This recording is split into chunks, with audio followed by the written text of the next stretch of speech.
പരിശുദ്ധ പിതാവിനെ സംബന്ധിച്ചുള്ള പുതിയ വാർത്തകളും വത്തിക്കാനിലെ വിശേഷങ്ങളുമായി ഇതാ വത്തിക്കാൻ ഡയറി. എല്ലാ പ്രേക്ഷകർക്കും സ്വാഗതം. വെറും 121 ഏക്കർ വിസ്തൃതി, 1000-ഓളം പേർ മാത്രം വരുന്ന ജനസംഖ്യ, വിസ്തീർണത്തിലും ജനസംഖ്യയിലും ലോകത്തിലെ ഏറ്റവും ചെറിയ പരമാധികാര രാഷ്ട്രം. വത്തിക്കാൻ ഡയറിയിലെ ആദ്യ വിശേഷം വത്തിക്കാൻ സിറ്റി സ്റ്റേറ്റ് എന്ന രാജ്യത്തെക്കുറിച്ച് തന്നെയാകട്ടെ.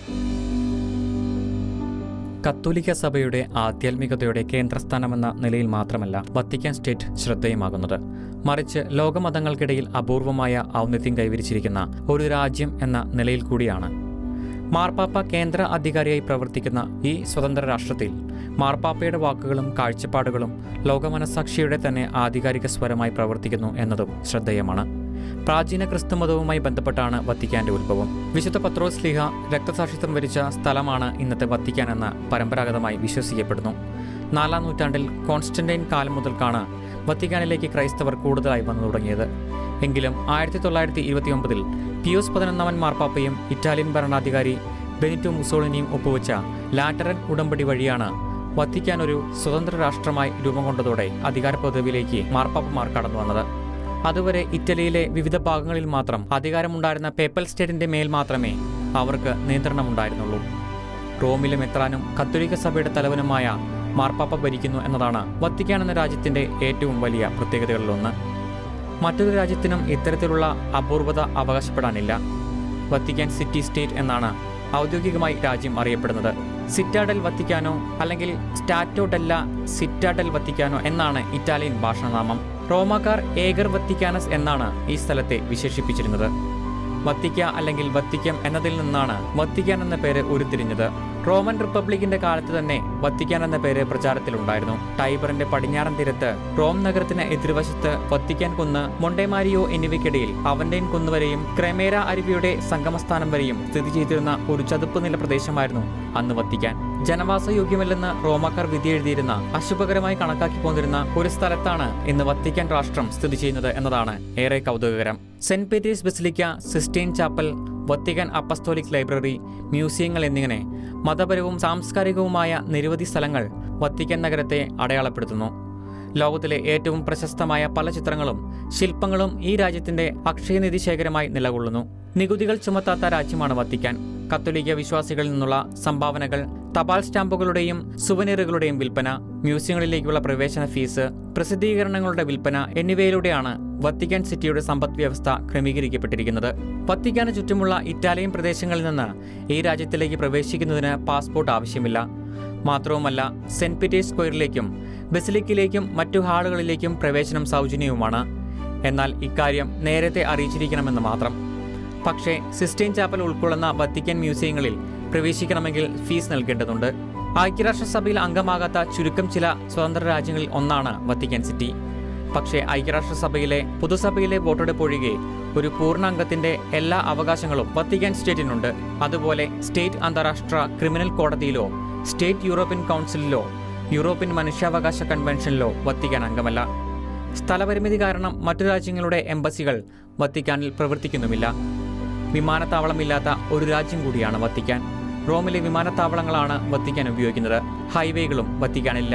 രാജ്യത്തിന്റെ വിസ്തീർണത്തിന്റെ പാതിയിലേറെയും പൂന്തോട്ടങ്ങളുള്ള രാജ്യമെന്ന പ്രത്യേകതയും വത്തിക്കാനുണ്ട്. 57 ഏക്കർ വിസ്തൃതിയിലാണ് നയനമനോഹരമായ ഉദ്യാനങ്ങൾ സ്ഥിതി ചെയ്യുന്നത്. നവോത്ഥാന കാലഘട്ടങ്ങളിലാണ് ഈ ഉദ്യാനങ്ങൾ കൂടുതലും വച്ചുപിടിപ്പിക്കപ്പെട്ടത്. വത്തിക്കാൻ സ്വന്തമായി നാണയങ്ങളും സ്റ്റാമ്പുകളും പുറത്തിറക്കുന്നുണ്ട്. എങ്കിലും യൂറോപ്യൻ യൂണിയനുമായുള്ള പ്രത്യേക കരാർ പ്രകാരം 1999 ജനുവരി മുതൽ യൂറോയാണ് കറൻസിയായി ഉപയോഗിച്ചു വരുന്നത്. ഔദ്യോഗിക ഭാഷ ഇല്ലാത്ത രാജ്യം കൂടിയാണ് വത്തിക്കാൻ. ഔദ്യോഗിക രേഖകളുടെ ആധികാരികതയ്ക്കായി ലാറ്റിനും നിയമനിർമ്മാണത്തിലും ഔദ്യോഗിക ആശയവിനിമയങ്ങളിലും ഇറ്റാലിയനും ഉപയോഗിക്കുന്നു. വത്തിക്കാന്റെയും മാർപ്പാപ്പയുടെയും സുരക്ഷാ കാര്യങ്ങൾ നിർവഹിക്കുന്ന സ്വിസ് ഗാർഡുകൾ സ്വിസ് ജർമ്മൻ ഭാഷയാണ് ഉപയോഗിക്കുന്നത്. കഴിഞ്ഞ വർഷത്തെ കണക്കനുസരിച്ച് പൗരത്വം പരിഗണിക്കാതെ വത്തിക്കാൻ സിറ്റിയിൽ 882 പേരാണുള്ളത്. 372 വത്തിക്കാൻ പൗരന്മാർ മറ്റിടങ്ങളിൽ താമസിക്കുന്നുമുണ്ട്.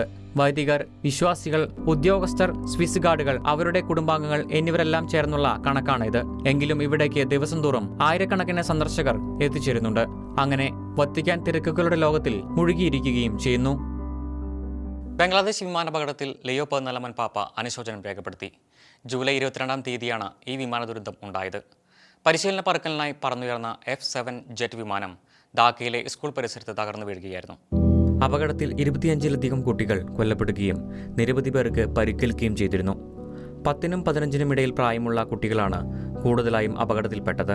മരണമടഞ്ഞവരെ ദൈവത്തിന്റെ കരുണാമയമായ സ്നേഹത്തിന് സമർപ്പിക്കുന്നു. മരണമടഞ്ഞവരുടെ കുടുംബാംഗങ്ങളുടെയും സുഹൃത്തുക്കളുടെയും ദുഃഖത്തിൽ പങ്കുചേരുകയും അവർക്ക് സാന്ത്വനം ലഭിക്കുന്നതിനായി പ്രാർത്ഥിക്കുകയും ചെയ്യുന്നു. മാർപ്പാപ്പയ്ക്ക് വേണ്ടി വത്തിക്കാൻ സ്റ്റേറ്റ് സെക്രട്ടറി കർദിനാൾ പിയത്രോ പരോളിൻ അയച്ച സന്ദേശത്തിൽ പറഞ്ഞു. യുദ്ധത്തിന് പിന്നിലുള്ള സാമ്പത്തിക നേട്ടങ്ങൾ ഉപേക്ഷിക്കാൻ തയ്യാറാവണമെന്ന് ലയോ പതിനാലാമൻ പാപ്പ. കാസിൽ ഗൊണ്ടോൽഫയിൽ നിന്ന് വത്തിക്കാനിലേക്ക് മടങ്ങുന്ന വഴി മാധ്യമപ്രവർത്തകരോട് സംസാരിക്കുകയായിരുന്നു മാർപ്പാപ്പ. ആയുധ കച്ചവടത്തിന്റെ മറവിൽ വ്യക്തികളുടെ മൂല്യം ഇല്ലായ്മ ചെയ്യപ്പെടുന്നുണ്ടെന്നും വ്യക്തികളെ കേവലം ഉപകരണങ്ങളായി കാണുന്ന അവസ്ഥയാണ് സംജാതമായിരിക്കുന്നതെന്നും പാപ്പ നിരീക്ഷിച്ചു. എല്ലാവരും ആയുധങ്ങൾ ഉപേക്ഷിക്കണം. നാം എല്ലാവരും ദൈവത്തിൻ്റെ മക്കളാണ്. ദൈവത്തിൻ്റെ ഛായയിൽ സൃഷ്ടിക്കപ്പെട്ടിരിക്കുന്നവരാണ്. അതിനാൽ സമാധാനത്തിനായുള്ള ശ്രമങ്ങൾ തുടരേണ്ടിയിരിക്കുന്നു, പാപ്പ ഓർമ്മിപ്പിച്ചു. 2 ആഴ്ചയോളം നീണ്ടുനിന്നിരുന്നതായിരുന്നു പാപ്പയുടെ കാസിൽ ഗൊണ്ടോൽഫയിലെ അവധിക്കാലം. അപ്പോളോ 11-ന്റെ 56-ാം വാർഷികം പ്രമാണിച്ച് ക്രൂ മെമ്പേഴ്സിൽ ജീവിച്ചിരിക്കുന്ന ഏക വ്യക്തി ജ്യോതിശാസ്ത്രജ്ഞനായ 95-കാരൻ ബുസ് ആൽഡ്രിനെ ലയോ 14 പാപ്പ ഫോണിൽ വിളിച്ച് സംസാരിച്ചു. കാസിൽ ഗൊണ്ടോൽഫയിലായിരുന്ന ജൂൺ 20-ാം തീയതിയാണ് പാപ്പ ബുസ് ആൽഡ്രിനുമായി സംസാരിച്ചത്. അന്തർദേശീയമായി അംഗീകാരമുള്ള വത്തിക്കാന്റെ വാനനിരീക്ഷണ കേന്ദ്രമായ സ്പെക്കോള വത്തിക്കാന പാപ്പ സന്ദർശിക്കുകയും ചരിത്രപരമായ പ്രാധാന്യമുള്ള ടെലിസ്കോപ്പിലൂടെ നോക്കുകയും ചെയ്തു. ജ്യോതിശാസ്ത്രത്തോടുള്ള സഭയുടെ താൽപ്പര്യത്തിന്റെ ഭാഗമായിട്ടാണ് സ്പെക്കോള വത്തിക്കാനയുടെ സ്ഥാപനം. 18-ാം നൂറ്റാണ്ട് മുതൽക്കാണ് ജ്യോതിശാസ്ത്രത്തെ സഭ സജീവമായി പിന്തുണച്ചു തുടങ്ങിയത്. 1774-ൽ റോമിൽ ഇതിന്റെ ആവശ്യത്തിനായി നിരീക്ഷണാലയം സ്ഥാപിച്ചുവെങ്കിലും പിന്നീട് കാസിൽ ഗൊണ്ടോൽഫയിലേക്ക് മാറ്റി സ്ഥാപിക്കുകയായിരുന്നു. ഫിലിപ്പോ ലൂയിജി ഗിലിയുടെ നിർദ്ദേശപ്രകാരമാണ് ആദ്യത്തെ നിരീക്ഷണാലയം സ്ഥാപിച്ചത്.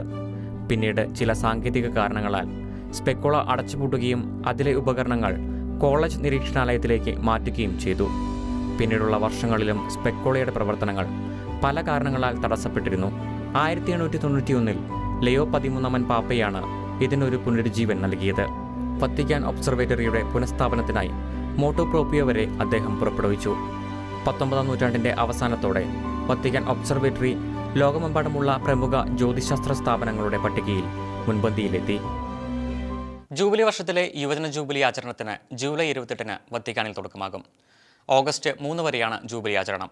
ജൂബിലി വർഷത്തിൽ ഏറെ പ്രതീക്ഷയോടെ കാത്തിരിക്കുന്ന അവസരമാണ് യുവജന ജൂബിലി. 146 രാജ്യങ്ങളിൽ നിന്നായി 5 ലക്ഷത്തോളം പേർ ഈ ദിവസങ്ങളിൽ എത്തിച്ചേരുമെന്നുമാണ് പ്രതീക്ഷിക്കുന്നത്. റോമിലെ 270 ഇടവകളിലും 400ഓളം വിദ്യാഭ്യാസ കേന്ദ്രങ്ങളിലും കുടുംബങ്ങളിലും മറ്റിടങ്ങളിലുമായിട്ടാണ് ഇവർക്ക് താമസ സൗകര്യം ക്രമീകരിച്ചിരിക്കുന്നത്. 29 മുതൽ റോമിലെ വിവിധ ഭാഗങ്ങളിലായി പ്രോഗ്രാമുകൾ ആരംഭിക്കും. ഓഗസ്റ്റ് 1-ാം തീയതി 200ഓളം വൈദികർ യുവജനങ്ങളുടെ കുമ്പസാരം കേൾക്കും. ജാഗരണ പ്രാർത്ഥനയിൽ പാപ്പയോടൊപ്പം യുവജനങ്ങൾ പങ്കെടുക്കും. സമാപന ദിവസത്തിൽ വിശുദ്ധ കുർബാന അർപ്പിച്ച് മാർപ്പാപ്പ സന്ദേശം നൽകും. ഇറ്റലിയിൽ ഇതുവരെ ഉണ്ടായിട്ടില്ലാത്ത വിധത്തിലുള്ള സാങ്കേതിക സംവിധാനങ്ങളാണ് ജൂബിലിയോടനുബന്ധിച്ച് ക്രമീകരിച്ചിരിക്കുന്നത്. സൗത്ത് കൊറിയയിലെ കത്തോലിക്ക യുവജനങ്ങൾ റോം സന്ദർശിക്കുന്നു. സിയോൾ അതിരൂപതയാണ് ഇക്കാര്യം അറിയിച്ചിരിക്കുന്നത്. പ്രോജക്റ്റ് 1004-ന്റെ ഭാഗമായാണ് സിയോൾ അതിരൂപതയിൽ നിന്നുള്ള യുവജനങ്ങൾ റോമിലെത്തുന്നത്. വേൾഡ് യൂത്ത് ഡേക്ക് മുന്നോടിയായിട്ടാണ് ഈ സന്ദർശനം. 1078 യുവജനങ്ങളാണ് സിയോളിൽ നിന്ന് ഇറ്റലിയിലേക്ക് എത്തുന്നത്. ജൂബിലി ആഘോഷങ്ങളിലേക്ക് കടക്കുന്നതിന് മുമ്പുള്ള ഈ യാത്രയുടെ ഭാഗമായി അവർ രാജ്യത്തെ നിരവധിയായ കത്തോലിക്ക കേന്ദ്രങ്ങൾ സന്ദർശിക്കും. 2027-ലെ ലോക യുവജന സംഗമത്തിന് വേദിയാകുന്നത് സിയൂളാണ്. 2023-ൽ ഫ്രാൻസിസ് മാർപ്പാപ്പയാണ് അടുത്ത യുവജന സംഗമത്തിന്റെ വേദി പ്രഖ്യാപിച്ചത്. ക്രൈസ്തവർ ന്യൂനപക്ഷമായുള്ള സൗത്ത് കൊറിയയിൽ ആദ്യമായിട്ടാണ് ഇതുപോലൊരു സംഗമം നടക്കുന്നത്. രാജ്യത്തെ ജനസംഖ്യയിലെ 11% കത്തോലിക്കരാണ്. പോയ വാരത്തിൽ വത്തിക്കാനിൽ നടന്ന സംഭവങ്ങളിൽ ശ്രദ്ധേയമായ ഒന്നായിരുന്നു അൾജീരിയൻ പ്രസിഡന്റും മാർപ്പാപ്പയും തമ്മിലുള്ള കൂടിക്കാഴ്ച. വ്യാഴാഴ്ചയാണ് അൾജീരിയൻ പ്രസിഡന്റ് അബ്ദുൽ മാജിദ് ടെബൌണി ലയോ 14 പാപ്പയെ സന്ദർശിച്ചത്. അൾജീരിയയിലെ കത്തോലിക്ക സഭയും സ്റ്റേറ്റും തമ്മിൽ ലോകസമാധാനം പുലർത്താനായി ഉണ്ടായിരിക്കേണ്ട മതാന്തര സംവാദത്തിൻ്റെയും സാംസ്കാരികമായ സഹകരണത്തിൻ്റെയും പ്രാധാന്യത്തെക്കുറിച്ച് ഇരു നേതാക്കളും ചർച്ച നടത്തി. ഹിപ്പോയിലെ വിശുദ്ധ അഗസ്റ്റീൻ്റെ ജന്മനാട്ടിൽ നിന്നുള്ള പ്രസിഡന്റ് എന്ന പ്രത്യേകത കൂടി ഈ കൂടിക്കാഴ്ചയ്ക്കുണ്ടായിരുന്നു. ഇറ്റലിയുമായുള്ള പുതിയ 30ഓളം വ്യാപാര ഉടമ്പടികൾ മെച്ചപ്പെടുത്താനുള്ള ചർച്ചയിൽ പങ്കെടുക്കാനെത്തിയ അവസരത്തിലാണ് അൾജീരിയൻ പ്രസിഡന്റ് മാർപ്പാപ്പയെ സന്ദർശിച്ചത്. വത്തിക്കാൻ സ്റ്റേറ്റ് സെക്രട്ടറി കർദിനാൾ പിയട്രോ പരോളിനുമായും പ്രസിഡന്റ് കൂടിക്കാഴ്ച നടത്തി. സഭയെ സത്യത്തിന്റെ പൂർണ്ണതയിൽ നയിക്കാൻ പരിശുദ്ധാത്മാവിനെ ശ്രദ്ധാപൂർവ്വം ശ്രവിക്കണമെന്ന് ലയോ 14 പാപ്പ. പോളണ്ടിലെ ക്രാക്കോവിൽ നടക്കുന്ന ഡൊമിനിക്കൻ സഭയുടെ പ്രിയോർ പ്രൊവിൻഷ്യൽമാരുടെ സമ്മേളനത്തിനയച്ച സന്ദേശത്തിലാണ് പാപ്പ ഇക്കാര്യം പറഞ്ഞത്. ഇന്നിന്റെ തനതായ വെല്ലുവിളികൾക്കിടയിൽ സുവിശേഷം പ്രഘോഷിക്കാൻ വിളിക്കപ്പെട്ടവരാണ് ഡൊമിനിക്കൻ സഭാംഗങ്ങളെന്നും സുവിശേഷാത്മക ജീവിതശൈലിയിൽ ക്രിസ്തുഗാത്രത്തെ സേവിക്കുന്നതിനുള്ള പ്രതിബദ്ധതയെ ഈ കൂട്ടായ്മ ശക്തിപ്പെടുത്തട്ടെ എന്നും പാപ്പ ആശംസിച്ചു. ഡൊമിനിക്കൻ സഭാംഗങ്ങളെ സംബന്ധിച്ചിടത്തോളം വളരെ പ്രധാനപ്പെട്ട ഒരു സമ്മേളനമാണ് ഇപ്പോൾ നടക്കുന്നത്. ജൂലൈ 17 ആരംഭിച്ച സമ്മേളനം ഓഗസ്റ്റ് 8 സമാപിക്കുക. മധ്യകാലഘട്ടത്തിൽ നിലനിന്നിരുന്ന വിവിധ പാഷണ്ഡതകൾക്കെതിരെ പോരാടാനും സത്യവിശ്വാസം പ്രചരിപ്പിക്കാനുമായി 1216 വിശുദ്ധ ഡൊമിനിക് ആരംഭിച്ച സഭയാണ് ഡൊമിനിക്കൻ സഭ. ഓർഡർ ഓഫ് പ്രീച്ചേഴ്സ് എന്നാണ് ഇത് അറിയപ്പെടുന്നത്. സുവിശേഷം പ്രസംഗിക്കുകയും പഠിപ്പിക്കുകയുമാണ് ഈ സന്യാസ സഭയുടെ ലക്ഷ്യം. ദൈവശാസ്ത്രം, തത്വശാസ്ത്രം തുടങ്ങിയ വിഷയങ്ങളിൽ അറിവ് നേടാനും പഠിപ്പിക്കാനും സഭ വലിയ പ്രാധാന്യം നൽകുന്നു. ഡൊമിനിക്കൻ സഭയെ പ്രശസ്തമാക്കിയ നിരവധി വ്യക്തിത്വങ്ങളും വിശുദ്ധ ജീവിതങ്ങളുമുണ്ട്. ഡൊമിനിക്കിനെ കൂടാതെ Saint Albert's Magnus, Saint Thomas Aquinas, സിയന്നയിലെ വിശുദ്ധ കാതറിൻ എന്നിങ്ങനെയുള്ള നിരവധി ദൈവശാസ്ത്രജ്ഞരും പണ്ഡിതരും അക്കൂട്ടത്തിൽ പെടുന്നു. വിശുദ്ധ ഡൊമിനിക് അസീസിയിലെ വിശുദ്ധ ഫ്രാൻസിസിന്റെ സമകാലികനായിരുന്നു. 13-ാം നൂറ്റാണ്ടിൽ ക്രൈസ്തവ ലോകത്തെ ഏറെ സ്വാധീനിച്ച 2 വിശുദ്ധരിൽ ഒരാളായിട്ടാണ് വിശുദ്ധ ഡൊമിനിക്കിനെ കരുതി പോരുന്നത്. സ്പെയിനിലെ കസ്റ്റൈൽ പ്രവിശ്യയിൽ 1170 വിശുദ്ധ ഡൊമിനിക്കിന്റെ ജനനം. അഗസ്റ്റീനിയൻ സഭയിൽ ചേർന്ന അദ്ദേഹം 1194 വൈദികനായി. ആൽബിജൻസിയൻ പാഷണ്ഡത പിന്തുടർന്നവരെ തിരികെ കത്തോലിക്ക സഭയിൽ എത്തിക്കാൻ വേണ്ടിയുള്ള ശ്രമത്തിന്റെ ഭാഗമായിട്ടാണ് വിശുദ്ധ ഡൊമിനിക്കൻ സഭ ആരംഭിച്ചത്. എന്നാൽ ഈ സമൂഹത്തിന് അനുവാദം നൽകാൻ അന്നത്തെ പാപ്പയായിരുന്ന ഇന്നസെന്റ് 3-ാമൻ പാപ്പ തയ്യാറായിരുന്നില്ല. ഒടുവിൽ നിലവിലുള്ള ഏതെങ്കിലും ഒരു സന്യാസ സമൂഹത്തിന്റെ ചട്ടങ്ങളനുസരിച്ച് പ്രവർത്തിക്കാമെന്ന ഉറപ്പിന്മേൽ അഗസ്റ്റീനിയൻ സമൂഹത്തിന്റെ നിയമമനുസരിച്ച് വിശുദ്ധ ഡൊമിനിക് തന്റെ സഭയെ രൂപപ്പെടുത്തുകയായിരുന്നു. 1221 ഓഗസ്റ്റ് 6 വിശുദ്ധ ഡൊമിനിക്കിന്റെ അന്ത്യം. 1234 അദ്ദേഹത്തെ 9-ാം ഗ്രിഗോറിയോസ് പാപ്പ വിശുദ്ധനായി പ്രഖ്യാപിച്ചു. ഓഗസ്റ്റ് 8 വിശുദ്ധ ഡൊമിനിക്കിന്റെ തിരുനാൾ ആചരിക്കുന്നത്. വിശുദ്ധ ഡൊമിനിക്കിന് മാതാവിന്റെ ദർശനമുണ്ടായെന്നും അതിന്റെ ഭാഗമായിട്ടാണ് മരിയഭക്തിയുടെ പ്രചാരത്തിനായി ജപമാല ഉപയോഗിച്ചു തുടങ്ങിയതെന്നുമുള്ള വിശ്വാസം നിലവിലുണ്ട്. സെപ്റ്റംബർ 7 കാർലോ അക്യൂറ്റസിനൊപ്പം വിശുദ്ധ പദവിയിലേക്ക് ഉയർത്തപ്പെടുന്ന വാഴ്ത്തപ്പെട്ട പിയർ ഫ്രാസാറ്റിയുടെ അഴുകാത്ത ശരീരം യൂത്ത് ജൂബിലിയോടനുബന്ധിച്ച് പൊതുവണക്കത്തിന്. ജൂലൈ 26 മുതൽ ഓഗസ്റ്റ് 4 വരെയാണ് വാഴ്ത്തപ്പെട്ട ഫ്രാസാറ്റിയുടെ അഴുകാത്ത ശരീരം പൊതുവണക്കത്തിന് പ്രതിഷ്ഠിക്കുന്നത്. പൊതുവണക്കത്തിനായി ടൂറിനിലെ സെന്റ് ജോൺ ദ ബാപ്റ്റിസ്റ്റ് ദേവാലയത്തിൽ നിന്ന് റോമിലെ ബസിലിക്ക ഓഫ് സാന്റാ മരിയ സോപ്ര മിനർവയിലേക്ക് വാഴ്ത്തപ്പെട്ട ഫ്രാസാറ്റിയുടെ ഭൗതികദേഹം കൊണ്ടുവന്നു. യുവജന ജൂബിലിയോടനുബന്ധിച്ച് വാഴ്ത്തപ്പെട്ട ഫ്രാസാറ്റിയെ ഓഗസ്റ്റ് 3 വിശുദ്ധനായി പ്രഖ്യാപിക്കാനായിരുന്നു ആദ്യം തീരുമാനിച്ചതെങ്കിലും പിന്നീട് അത് സെപ്റ്റംബർ 7 മാറ്റുകയായിരുന്നു. സിഡ്നിയിൽ 2008 നടന്ന ലോക യുവജന സംഗമത്തോടനുബന്ധിച്ചും വാഴ്ത്തപ്പെട്ട ഫ്രാസാറ്റിയുടെ പൂജ്യദേഹം പൊതുവണക്കത്തിനായി പ്രദർശിപ്പിച്ചിരുന്നു. 1901 ടൂറിനിലെ ഒരു പ്രമുഖ കുടുംബത്തിലായിരുന്നു വാഴ്ത്തപ്പെട്ട ഫ്രാസാറ്റിയുടെ ജനനം. ദരിദ്ര സേവനത്തിലും രാഷ്ട്രീയത്തിലും ഒന്നുപോലെ മുഴുകിയ സവിശേഷ ജീവിതമായിരുന്നു അദ്ദേഹത്തിൻ്റേത്. ടൂറിനിലെ ദരിദ്രർക്ക് നിരവധിയായി സേവനങ്ങൾ കാഴ്ചവെക്കുവാൻ വാഴ്ത്തപ്പെട്ട ഫ്രാസാറ്റിക്ക് സാധിച്ചിരുന്നു. ഇക്കഴിഞ്ഞ ജൂലൈ 4 വാഴ്ത്തപ്പെട്ട ഫ്രാസാറ്റിയുടെ 100-ാം ചരമവാർഷികം നോർത്തേൺ ഇറ്റലി സമുചിതമായി ആചരിച്ചിരുന്നു. 1925 മരണമടഞ്ഞ വാഴ്ത്തപ്പെട്ട ഫ്രാസാറ്റിയുടെ കല്ലറ 1981 നാമകരണ നടപടികൾക്കായി തുറന്നപ്പോൾ അഴുകാത്ത നിലയിൽ കണ്ടെത്തുകയായിരുന്നു. പുരോഹിതർക്ക് 3 ഉപദേശങ്ങളുമായി ലയോ 14 മാർപ്പാപ്പ. സെമിനാരി സ്നേഹത്തിന്റെ പാഠശാലയായിരിക്കണമെന്നും വൈദികർ ഒരിക്കലും ഒറ്റപ്പെട്ടവരല്ലെന്നും പ്രബോധനം നൽകിയ പാപ്പ വൈദികർക്ക് 3 പുതിയ ഉപദേശങ്ങൾ കൂടി നൽകി. വൈദികരുടെ 2 ഗ്രൂപ്പുകളെ വെള്ളിയാഴ്ച വത്തിക്കാനിൽ സ്വീകരിച്ചുകൊണ്ട് അവരോട് സംസാരിക്കുകയായിരുന്നു പാപ്പ. പാറയിൽ ഉറച്ചതുപോലെ തങ്ങളുടെ വിളിയിൽ ഉറച്ചവരാകാൻ വൈദികർക്ക് ആദ്യമുണ്ടായിരിക്കേണ്ടത് ക്രിസ്തുവുമായുള്ള സൗഹൃദമാണ്. ഗുരുവിന്റെ സാന്നിധ്യം നാം വ്യക്തിപരമായി അനുഭവിച്ചറിയണം. കർത്താവിനാൽ നാം കാണപ്പെടുകയും സ്നേഹിക്കപ്പെടുകയും തിരഞ്ഞെടുക്കപ്പെടുകയും ചെയ്തത് അവിടുത്തെ കൃപയാലാണെന്നും നമ്മുടെ ഭാഗത്തു നിന്ന് അതിന് യാതൊരു വിധത്തിലുള്ള യോഗ്യതയില്ലെന്നും നാം തിരിച്ചറിയണം. വൈദികർക്ക് പരസ്പരം ഫലപ്രദവും വൈകാരികവുമായ സാഹോദര്യം ഉണ്ടായിരിക്കേണ്ടതാണ് 2ാമത്തെ കാര്യം. വ്യക്തിവാദത്തെയും മറ്റുള്ളവരെ പിന്നിലാക്കാനുള്ള ആഗ്രഹത്തെയും നാം അതിജീവിക്കേണ്ടിയിരിക്കുന്നു. ആരോഗ്യപരവും സാഹോദര്യപരവും മാനുഷികവും ആത്മീയവുമായ ബന്ധങ്ങൾ കെട്ടിപ്പടുക്കാൻ നാം ക്രമേണ പഠിച്ചെടുക്കണം. മാമോദീസ സ്വീകരിച്ച എല്ലാവരുമായും ദൗത്യം പങ്കിടുക എന്നതാണ് 3ാമത്തെ കാര്യം. ശ്രേഷ്ഠബോധത്തോടെയോ ഒറ്റപ്പെട്ട നേതാക്കളാണെന്ന വിചാരത്തോടെയോ വൈദികർ ഇടയന്മാരാകരുത്. സുവിശേഷത്തിന് സാക്ഷ്യം വഹിക്കുന്നതിലും സുവിശേഷം പ്രഘോഷിക്കുന്നതിലും ജ്ഞാനസ്നാനം സ്വീകരിച്ച എല്ലാവരുടെയും പങ്കാളിത്തത്തിലേക്ക് നാം മടങ്ങി വരേണ്ടിയിരിക്കുന്നു, പാപ്പ ഓർമ്മിപ്പിച്ചു. സംഭാഷണത്തിലൂടെ ശത്രുതയെ നിർവീര്യമാക്കാൻ നാം പഠിക്കേണ്ടതുണ്ടെന്ന് ലയോ പതിനാലാമൻ പാപ്പ. അനുദിന ജീവിതത്തിൽ സമാധാനത്തിന്റെ ശില്പികളാകാനാണ് യേശു നമ്മെ അയച്ചിരിക്കുന്നതെന്നും പാപ്പ പറഞ്ഞു. ഇടവകകളിലും അയൽവക്കങ്ങളിലുമെല്ലാം സഭയുടെ ഇടപെടലിലൂടെ അനുരഞ്ജനം സാധ്യമാകേണ്ടതുണ്ട്. യേശു വിഭാവനം ചെയ്ത സമാധാനം നിരായുധവും എളിമയാർന്നതും ധീരവുമായിരുന്നു. മിഷിഗണിലെ ഡിട്രോയിറ്റിൽ നടക്കുന്ന പാക്സ് ക്രിസ്റ്റി ദേശീയ അർദ്ധവാർഷിക സമ്മേളനത്തിലുള്ള സന്ദേശത്തിലാണ് പാപ്പ ഇക്കാര്യം പറഞ്ഞത്. 1945 ഫ്രാൻസിൽ രൂപം കൊണ്ട അന്താരാഷ്ട്ര കത്തോലിക്ക സമാധാന പ്രസ്ഥാനമാണ് പാക്സ് ക്രിസ്റ്റി. ക്രിസ്തുവിന്റെ സമാധാനം എന്നാണ് ഈ ലാറ്റിൻ വാക്കിന്റെ അർത്ഥം. സുവിശേഷത്തിന്റെ കാതലായ തത്വമായ അഹിംസയെ പ്രോത്സാഹിപ്പിക്കുന്നതിനായി പ്രവർത്തിക്കുന്ന ആഗോള പ്രസ്ഥാനമാണ് ഇത്. സമാധാനം, നീതി, അനുരഞ്ജനം എന്നിവയുടെ സംസ്കാരം വളർത്തിയെടുക്കുന്നതിലൂടെ മനുഷ്യബന്ധങ്ങളെ സുഖപ്പെടുത്താനുള്ള ശ്രമമാണ് ഈ സംഘടന നടത്തുന്നത്.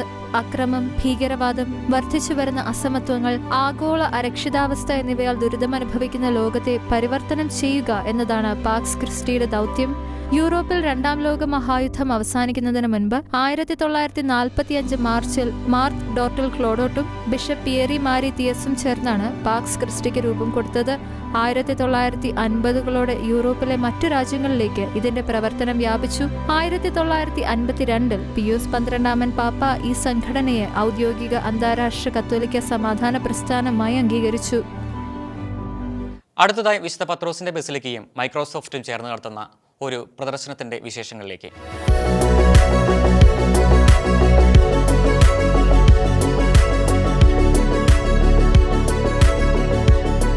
വിശുദ്ധ പത്രോസിന്റെ ബസിലിക്കയും മൈക്രോസോഫ്റ്റും ചേർന്ന് സെന്റ് പീറ്റേഴ്സ് ബസിലിക്കയുടെ ഉത്ഭവവും നിർമ്മാണവും മുതൽ ഇന്നുവരെയുള്ള പരിണാമങ്ങളുടെ ചരിത്രം വിവരിച്ചുകൊണ്ടുള്ള പ്രദർശനം വത്തിക്കാനിൽ ആരംഭിച്ചു. പെത്രോസ് എരി എന്നാണ് പ്രദർശനത്തിന് നൽകിയിരിക്കുന്ന പേര്. പത്രോസ് ഇവിടെയുണ്ട് എന്നാണ് അർത്ഥം. കലയും ആത്മീയതയും സാങ്കേതികവിദ്യയും യഥാക്രമം ചേർത്ത് വിശുദ്ധ പത്രോസിന്റെയും ബസിലിക്കയുടെയും ചരിത്രം അനാവരണം ചെയ്യുന്ന ഈ പ്രദർശനം സന്ദർശകർക്ക് ഒരേ സമയം കലയുടെയും ആത്മീയതയുടെയും സാങ്കേതികവിദ്യയുടെയും അനുഭവം പ്രദാനം ചെയ്യുന്നവയാണ്. ദിനംപ്രതി നൂറുകണക്കിന് ആളുകളാണ് ഈ പ്രദർശനം കാണാൻ വത്തിക്കാനിൽ എത്തിക്കൊണ്ടിരിക്കുന്നത്. വത്തിക്കാൻ ഡയറിയുടെ ഇന്നത്തെ എപ്പിസോഡ് ഇവിടെ പൂർണ്ണമാവുന്നു. അടുത്ത ആഴ്ച പുതിയ വിശേഷങ്ങളും വാർത്തകളുമായി നമുക്ക് വീണ്ടും കണ്ടുമുട്ടാം.